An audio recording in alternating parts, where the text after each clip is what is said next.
Hacia el final de la Biblia se encuentran 21 cartas escritas para comunidades de seguidores de Jesús, esparcidos a lo largo del antiguo Imperio Romano. Cartas, como si estuviera leyendo el correo de otra persona. Sí, son cartas escritas por los apóstoles, aquellos designados por Jesús para esparcir las buenas nuevas de su reino. Y le escribieron a los seguidores de Jesús que vivían en diversas ciudades alrededor del mundo romano. Estas cartas fueron todas escritas en un estilo de prosa denominada discurso. Ahora, si estoy leyendo una carta que no se escribió para mí, lo más probable es que haya mucha información de trasfondo que se asume, pero que no se menciona. Sí, exacto. Y eso mismo pasa con las cartas en la Biblia.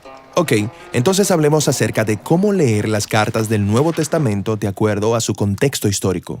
Pues hay 3 niveles del contexto histórico que debes tener en mente cuando estás leyendo las cartas del Nuevo Testamento. El primero de estos ejemplos es cómo todas las cartas forman parte de la amplia historia de las Escrituras. Cierto, así que esta historia comienza con Dios creando a la humanidad como sus compañeros para gobernar la creación junto con Él. Pero nosotros elegimos gobernar bajo nuestros propios términos, lo que condujo a la violencia, el exilio y la muerte. Pero Dios le prometió a un hombre llamado Abraham que la vida y la bendición se esparcirían a todas las naciones a través de él y de sus descendientes para renovar la visión de Dios para la humanidad. Y Jesús dijo que Él vino a llevar esa promesa a su cumplimiento, mediante su vida, muerte y resurrección. Cierto, así los apóstoles se vieron a sí mismos como heraldos, anunciando la llegada del reino de Dios en Jesús. Como el apóstol Pablo, quien escribió acerca de las buenas nuevas a las iglesias en las casas de la ciudad de Roma. Él dijo que su trabajo era convocar a personas de todas las naciones a que rindieran su lealtad a Jesús, el Rey exaltado por encima de todo el mundo.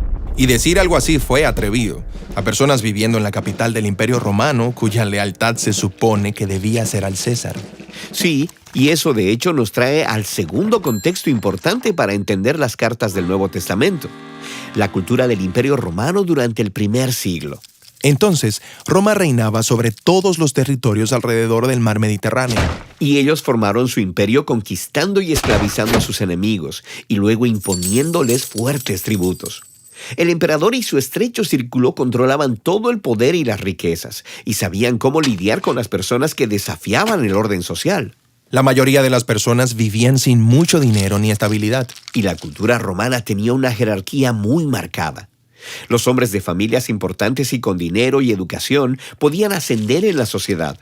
Pero las mujeres, los esclavos, los niños y los pobres estaban siempre en desventaja y eran tratados como inferiores. Sin embargo, en una comunidad de personas que amaban a Jesús, todo el mundo era tratado con amor y con la misma dignidad. Sí, en el mundo romano era inaudito que personas de alto estrato social se asociaran con aquellos que estaban por debajo de ellos.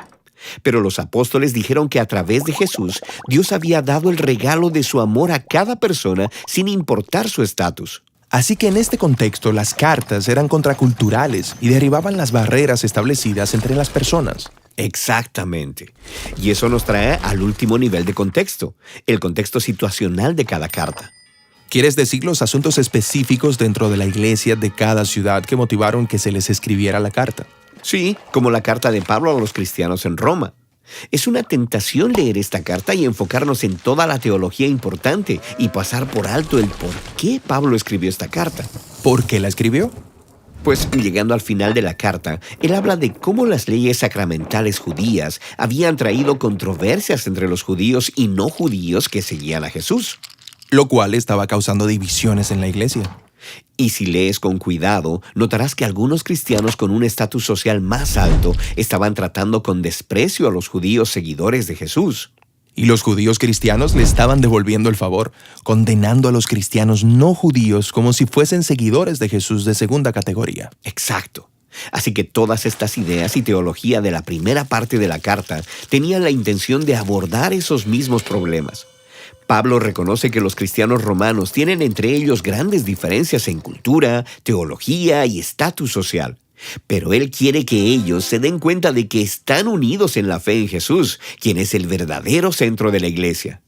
Bien, excelente. Pero si la carta fue escrita para otra persona, ¿qué gano yo? O sea, yo no vivo en la antigua Roma. Pues en estas cartas vemos a los apóstoles retando y transformando cada aspecto de la cultura y la vida del primer siglo con las buenas nuevas del Rey Jesús. Y al observarlos, adquirimos sabiduría de cómo esas mismas buenas nuevas pueden también transformar nuestra cultura. Ahora, hay un paso más que nos ayuda en nuestra lectura de las cartas del Nuevo Testamento, y es aprender a seguir el flujo de pensamiento de las cartas de principio a fin. Y de eso es lo próximo que hablaremos.